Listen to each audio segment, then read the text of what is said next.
So the other game that we called on this stream yesterday was the Kentucky Wildcats. Yeah. They knocked off Mississippi State, and Dontaie Allen. I had it the whole way, didn't I? Dontaie Allen. How about this? This is one of my favorite stats of college basketball this year. Dontaie Allen had 19 minutes played entering yesterday. 19 on the whole season. You know what he did yesterday? He played 32 minutes. He scored 23 points. He hit 7 threes, 7 for 11 from deep. And I'll let you go, but I want to set the framework for this for people that are listening. Dontaie Allen is a Kentucky kid. He went to Pendleton County High School. He's from Falmouth, Kentucky.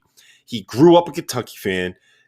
Everybody that's watching this feed right now probably grew up a college basketball fan if you're watching something like this on a Sunday morning, right? Yeah.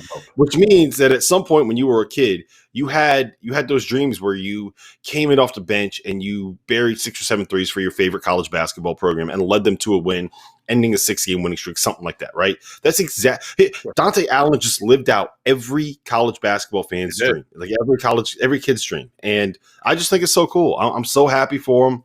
Based on the way that things have gone for him there, he wasn't able to get off the bench when Cal was coaching, so he had to wait until Terrence Clark got injured and Coach Cal got run to be able to get in the game.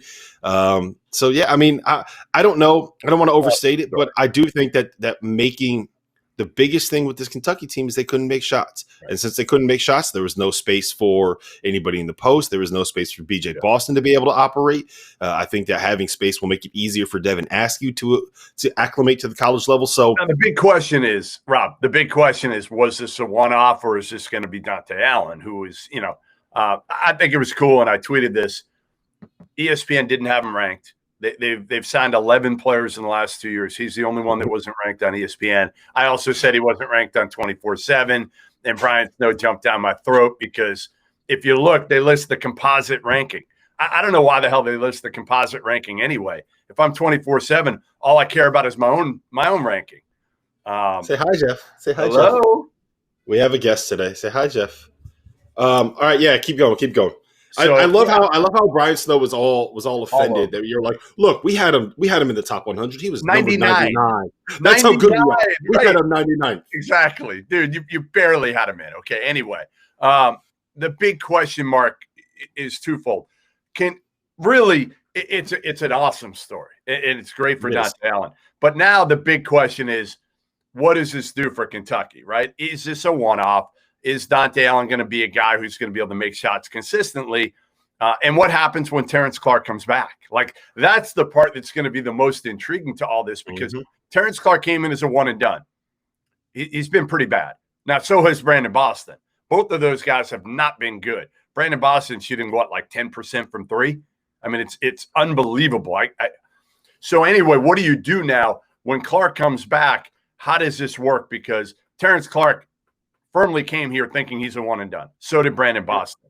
I don't know, but the other part, they got Vandy at home, so they should be able to take advantage and win that one. Vandy stinks, as I've told you. I can find 3 other dudes to go with us, and we can beat Vandy.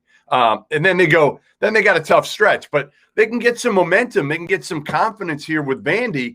And like you said, if Dontaie Allen is a weapon now, makes life so much easier for some of those other dudes. So I don't think that I don't think he's going to be averaging 23 points a game and hitting 7 threes on every given night. But I do think a couple threes a game. Yeah, and I think the biggest thing is, again, it's the threat of him being able to make that shot that matters more than actually making the shots, because if his threat is out there, that's when it creates the space because defenses have to pay attention to you. That's what opens up everything else for everybody else. And I think that I think it'll make life easier for BJ Boston. Like, look, I want to give him credit too, because he got benched for some dude that no one's that people outside of Kentucky have never heard of. Great team. And he was losing on the bench, going nuts, like cheering people on. So like, I know that we've speculated on this pod about how well people in that Kentucky team get along. Yeah. And you got to give all the credit in the world to BJ Boston. Like, that alleviated a lot of concerns that I had about things like that for him, just seeing the way that he reacted on the bench to a teammate having a huge game. So shout out to Dontaie Allen, man. That was awesome. All right, let's do a couple quick hitters and then we'll get out of here. First and foremost, Tennessee losing to Alabama. Give me your 30-second takeaway. Listen, I think Alabama is a team that if they can become more consistent and get good point guard play and make shots and defend fairly well, they're dangerous. Now, the big question is, can they be consistent? Like at their peak, we just saw what they can do. They can beat just about any team in the country. In their valley, they can lose to just about anybody. Like they've just got to be consistent. I like them. You know that. I've liked them from the get-go, from before the season. I think they have wings that can make shots. They've got a veteran big, and I just think they need solid point guard play, stable, like not even great. Just make good decisions and then guard. If I'm Nate Oates, I'm spending like 90% of my time in practice on defense. Yes, I agree with that. For me, I think this was a great matchup for Alabama, and I think they just executed perfectly. The way that you beat Tennessee, you beat them down the floor so they can't get a set defense. You got to make threes over the top of their defense because that's what they want you to do is shoot contested threes. Alabama was 10 for 20 from three after shooting 30% from three entering the season, and they played great defense. Tennessee shot 31% from the floor and 4 for 21 from three. And, I mean, when it comes down to it, that there were three things that Alabama had to do and execute well to win that game, and they did all three of them. You got to give them credit. Great win. And shout out to that coaching staff. That was the first. They may or may not know how we've talked about Tennessee and how we've talked about Brian Alabama. Hodgson says he wanted to pass along a message to you. Hey. Oh, I got a FaceTime from the locker room after the upset win. So shout out to Brian Hodgson. Good win. Congrats, guys. All right, Missouri went into Fayetteville and knocked off Arkansas. What is your give me your 15-second takeaway? We got to go quicker on these. Yeah, I feel good. I feel good about Missouri. I think they're for real, and they've shown that. Arkansas is a good team. Anytime you get a road win like that, they've got some good wins now. I mean, look at Missouri's resume. It's really impressive. Oregon, I know Oregon wasn't whole at that point. Illinois, and now at Arkansas. Those three, you can match those three against anybody's three, and they're right there. Yep. Jeremiah Tillman beat the hell out of Connor Vanover. Like it was just it looked like they should not be playing the same sport. It was like me against Borzello in the post. It really was. It was bad, man. All right, Iowa Rutgers. I'll give you my quick takeaway. Jordan Bohannon, love seeing him come in and make big shots and make big plays. Yep. I think he plays with a level of like FU swagger that I think college basketball needs. He's an entertaining player. He raises Iowa's ceiling, and anytime that you can have the National Player of the Year on a team that can win a national title, it's a good thing. So Jordan Bohannon made 3 big shots down the stretch, finished with 13 and 4 yesterday.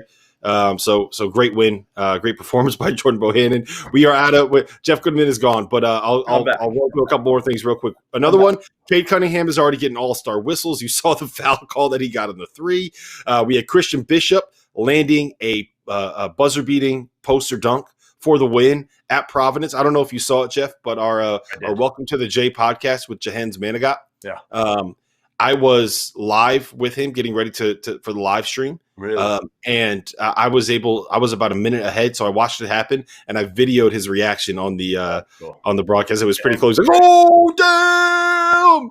By the way, you cannot go through yesterday's action without mentioning Colorado State's win. I was about to say that's the last one I got right here. Is Colorado State came back from 33-7 down in the first half. They were down 26 points in the first half to a borderline top 25 team, and they came back and they won 70-67. They got a 3 from a guy who I've never even heard of before. I don't even know. John Tanji, I guess his name is. Yeah, I don't know, but they were down 3 with 12 seconds left, and he hit a 3 from the corner and won 4-point play for the win. The Fighting Nico Medveds, baby. The Fighting Nico Medveds. Big win. Big win.